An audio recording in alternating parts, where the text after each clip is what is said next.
What made you realize someone in your family was irredeemably evil?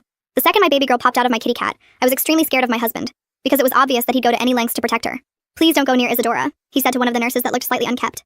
His tone wasn't rude, just assertive and stern. The first few months of Isadora's life were hard, but my husband, unlike some of the other Reddit stories on here, made things easier.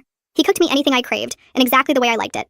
And whenever I started crying for no reason, or felt that postpartum gray blanket of sadness blinding me from seeing anything good in my life, he would be patient with me. Didn't force me to act happy. Just held my hand and kissed my forehead until the wave of sadness finally passed. And for those who don't know, babies usually experience their first smile at 6 weeks.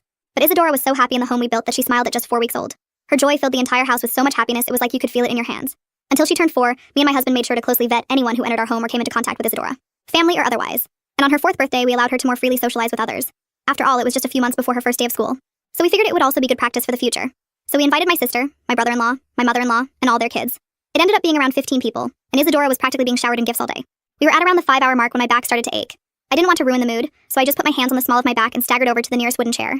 But my husband instantly noticed and insisted on helping me lie down in bed. We would only be gone for 5 minutes, and since Isadora was surrounded by what we thought was trusted family, we figured everything would be okay. But it wasn't. Because while my husband tucked me into bed, we heard it. The sound no parent ever wants to hear. Their young child pleading for help. My husband instantly clenched his fist and sprinted down to the living room to see what was going on. I knew he was angry because he was using the tone he only used when he was trying his hardest not to shout in front of the kids. But I could hear the rage. I later found out that he had found marks left on Isadora's wrists. Who effing did this? My husband asked, his voice cold. The entire house was so silent I could practically hear the walls breathing. Daddy, don't be mad. She didn't mean it, Isadora said. Her voice was so innocent it made me tear up. Honey, you need to tell me who did it so that I can keep you safe. There was a long pause, and I guess she ended up pointing at my mother-in-law, because that's when my husband told Isadora to come upstairs to me, before kicking everyone else out of the house. She spilled juice on my shirt, I heard my mother-in-law scream, as if it was the most justified reason in the entire world. Just count yourself lucky that you're a woman, because that's the only thing preventing me from turning your skull into sidewalk paint. Again, the entire house was silent. Isadora looked up at me with her big brown eyes filled with fear. I reassured her that everything was okay, and none of it was her fault. That adults are always responsible for protecting children, and if they ever do anything to hurt a child, they must be punished. She nodded and hugged me super tight.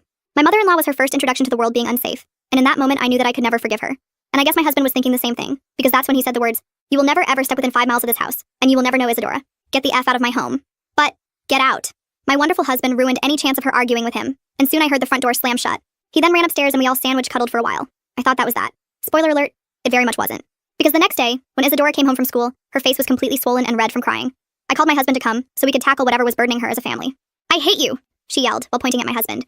We had no idea what was going on, and that's when she said, "You hurt Mommy. You're the worst," before grabbing my hand and trying to pull me out of the front door, away from him. I crouched down to her height, held her hands, and did the regulation breathing exercises we had practiced together. Once she had stopped hyperventilating, she told us what was really going on. My other mommy told me Daddy was kissing another woman. I watched as the color drained from my husband's face. You see, other mommy is what Isadora called her mother-in-law, and she had just convinced her that my husband was cheating on me. My husband completely lost his cool. The rest of the full story is on the channel and linked below.